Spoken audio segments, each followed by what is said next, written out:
MovieWeb.com. Can you just talk, like, I love you in like a lot darker fare like this. Like, can you talk about like how you kind of got it together with Bobcat and like first read the script? He sent me the script because I'd been in Shakes the Clown, and that truly was a favorite. With this one, I said I'll read it, and because I love reading his stuff because he's a great writer. And after seeing Sleeping Dogs Lie, I wanted to see, what are you going to top that with? And he went, how are you going to top the girl filleting the dog movie? So I was like, he sent this to me, and I went, well, wait a minute, can I play the guy? And yeah, I didn't realize that. I didn't realize when he read it that he was thinking about, like, you know, doing a solid for me and having me, you know, playing a cameo in the movie.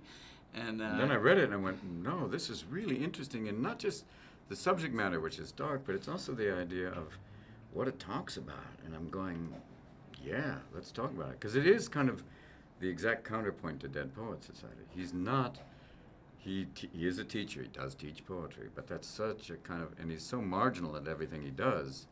As a teacher, as a parent, he's struggling with everything. And I feel like he's given up in the Dead Poets Society. You know, he's a guy who really hasn't given up. It's the direct opposite. So. Yeah, so and but I didn't write it with him in mind. I wasn't like secretively going, you know, maybe I'll give this to Rob, maybe, because I wouldn't have made him a poetry teacher if I was going to write Rob in a movie. He's a chemist. But we did have a scene where Dead proton. Where Robin arrives at school in an egg, and I'm glad we dropped that. Pork and Cindy. But it is, you know, for me, once we started doing it, I was going, this is really cathartic and very, you know, it's also the idea around A Million Little Pieces, you know, where he got busted for this true story and this thing that happens in the movie where, you know, people are really being touched by the idea that you really talk about, you know, rehab and regeneration. And then most alcoholics who read it are going, I don't think this is true. And then the idea of, you know, and then when he got busted for it, it was like, yeah, okay, yeah, I did it. And then there must be something that, as much as it was painful, the idea there's something kind of cathartic. Okay, that's over with. The myth is gone. And with this, the kind of the culminative thing of it was when we were doing the scene on the talk show with the lady who was a real morning talk show host. Yeah. And he came up, he said a great thing. He said, sell the big lie. And then when she started asking me about, so your son, and then I just was like,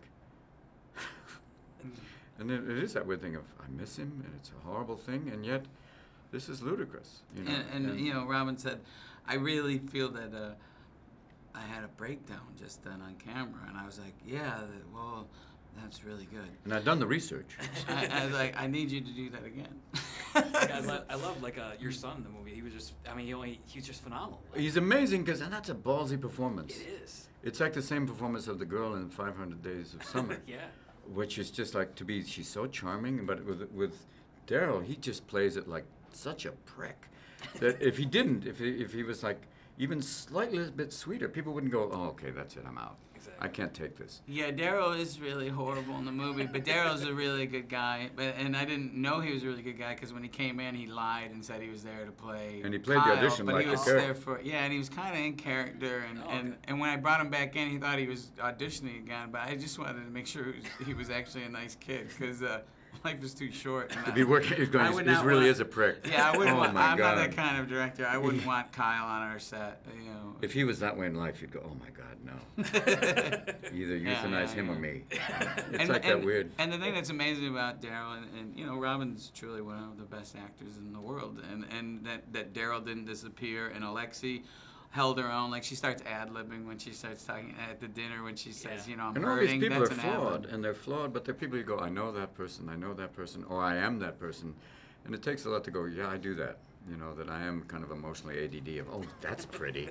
Oh, yo, he's hot. Oh, he's hot. You know, and even when these people who would typically be the villains, I still don't, I may have contempt for them, but I don't, I'm not trying to assassinate them.